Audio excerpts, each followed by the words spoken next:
Intro. The galaxy far, far away feels ancient. We see ruins, old temples, and history everywhere. But how did it all begin? Before the Skywalker Saga, before the Mandalorian Wars, even before the Republic. There was a time of chaos, a time of gods and monsters. Welcome to the complete chronological history of the Star Wars universe. Chapter 1. The Dawn of the Force.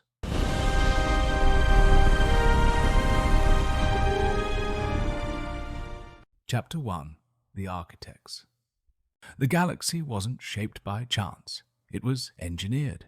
Eons ago, mysterious cosmic beings known as the Celestials descended from the stars.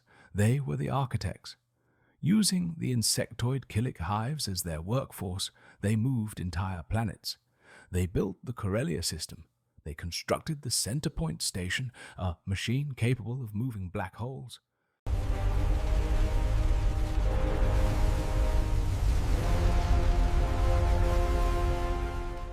Why did they build these impossible structures? Some say it was to imprison a horror known as Abeloth within the Maw black hole cluster. Others say they were merely gardening. During this era, the Force was wild. The Celestials understood the connection between life and the cosmic energy field. They seeded worlds with life, spreading the microscopic midi-chlorians that would one day allow mortals to touch the Force.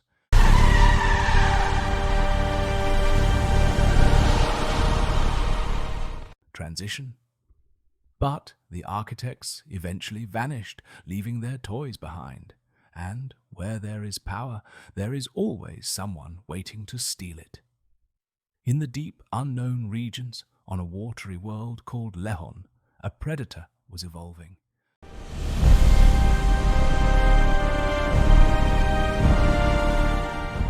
Chapter 2. The Infinite Empire. The Rakata. They were the galaxy's first true nightmare. Unlike other species, the Rakata didn't just use the dark side, they were consumed by it. They built the Infinite Empire. They didn't care about diplomacy or trade. To them, other species were cattle. They conquered worlds, enslaved billions, and, in their darkest rituals, consumed the flesh of their captives. But their most terrifying asset was their technology. Their ships didn't run on fuel. They ran on the dark side of the Force. Force-sensitive slaves were hooked up to batteries, drained of their life essence to power hyperdrives. To fly a Rakata ship, a pilot had to be immersed in hate and rage. It was technology fueled by suffering. Their ultimate masterpiece was the Star Forge, a colossal space station that hungered. It drew raw matter directly from a living sun and combined it with dark side energy. The Starforge could print an endless fleet of warships in minutes. With this power, the Rakata enslaved the galaxy. No one could stop them, because no one else knew how to use the Force.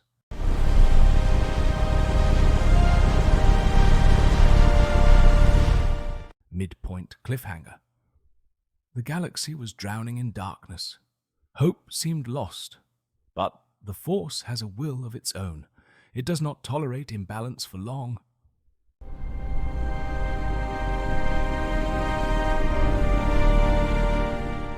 Chapter 3. The Call. In the darkest hour, strange pyramids appeared across the galaxy. These were the Tho Yor, giant, sentient starships that spoke through the Force. They didn't just appear anywhere. One went to the Wookiees on Kashyyyk, another to the Twi'leks on Ryloth, another to the Selkath on Manaan. They gathered the strongest Force sensitives from 8 different corners of the galaxy. These 8 ships traveled to the deep core, a region of space nearly impossible to navigate. They arrived at a hidden paradise, Tython. Here, the species united. They realized they were not brought here to rule, but to learn. They called themselves the Jedi.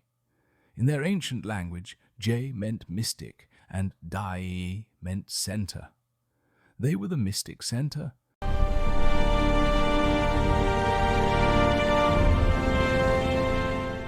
the 9 temples.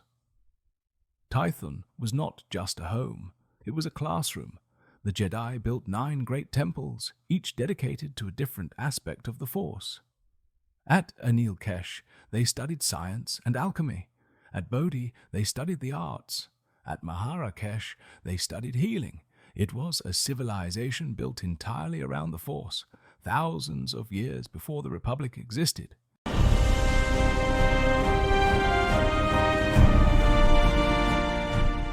The philosophy of balance. But their philosophy was different from the Jedi we know today. Look up at Tython's sky. You see 2 moons, Ashla, the light moon, and Bogan, the dark moon. The Jedi believed that light and dark were not enemies, but essential parts of nature. To be strong, one had to balance both. If a student drifted too far to the light, they were exiled to Bogan. If they fell to the dark, they were sent to Ashla. Balance was the only law.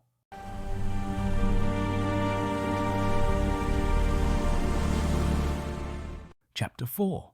The Gathering Storm. For millennia, Tython was a paradise, but the galaxy outside was burning. The Rakata Infinite Empire was expanding, consuming everything in its path. The Jedi sensed a disturbance. Visions of fire and blood began to plague the Masters. They forged the first weapons, metal swords imbued with the Force. They knew peace was ending.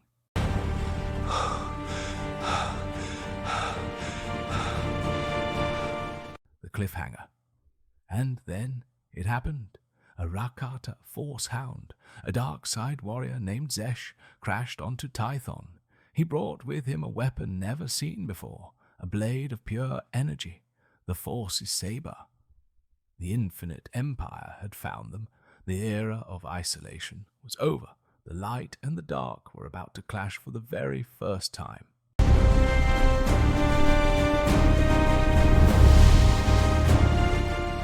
Outro. This was the spark that ignited the Force Wars. The events that followed would split the Order, create the Sith, and shape the galaxy forever. Join us in the next episode as we witness the Force Wars.